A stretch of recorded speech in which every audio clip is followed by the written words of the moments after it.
Hi, it's Carolyn Peters from Kira Studios with another hand drawing demo. So right here, I'm just beginning very fluidly with the gesture, like how does the lower arm connect into the hand? And then I'm starting to seek out my big shapes, the wrist shape, the palm shape, how do the fingers group together, the thumb pad shape, the thumb itself, that little pad on the little finger side. And once I have them, I start to segment them a little bit more clearly, also thinking about that three-dimensional quality. So I'm refining a little bit more now the shapes of the fingers.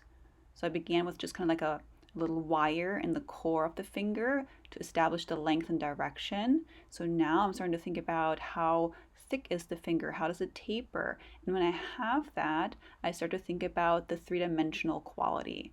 And I'm treating each finger segment, each phalange, as a little cylinder. And I'm orienting that cylinder in space, telling the viewer, is it coming at you or going away from you?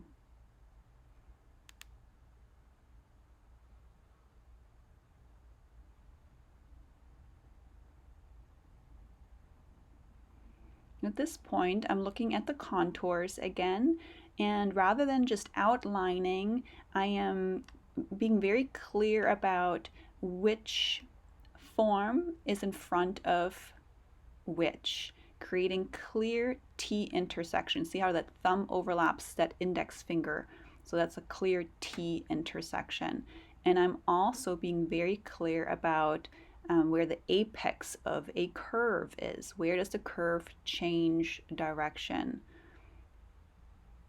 Again, being very clear about the angle. So it almost looks a bit more like an architectural line, but I'm not going to stick with that until the very end. I'm going to smooth it out in certain areas where I feel the need for a rounder contour, but I begin with very clear angles. So now I'm going to start building form by using light and shadow, using shading. And I like using a cross contour mark just because the lines themselves, they already guide the viewer across the form. Next, I'll be applying some mid-tone on the palm of the hand because a lot of blood pools under the skin in the palm there, so that's a darker tone. Here I'm finding the shadow on the pad of the palm, looking for the core shadows. Where does that finger cylinder roll away from the light? When I draw fingernails, I make sure that they wrap around the cylinder of the finger rather than copying it the way I see it. It's an opportunity to reinforce form.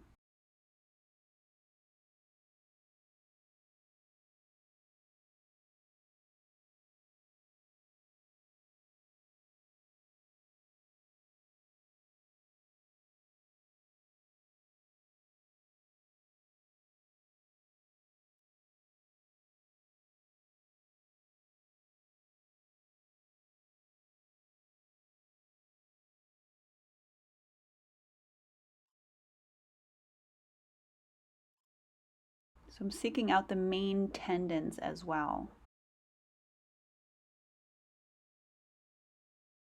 Darkening, clarifying form shadows again.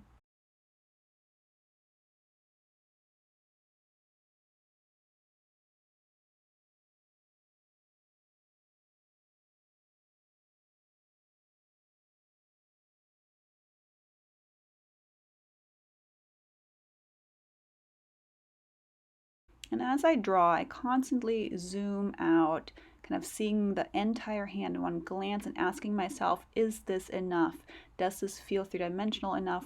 Does the thumb feel like it's coming off of the hand enough? And if not, I repeat what I've been doing, pushing my form shadows darker, maybe finding some highlights, clarifying that the ring finger is closer to me than that little finger.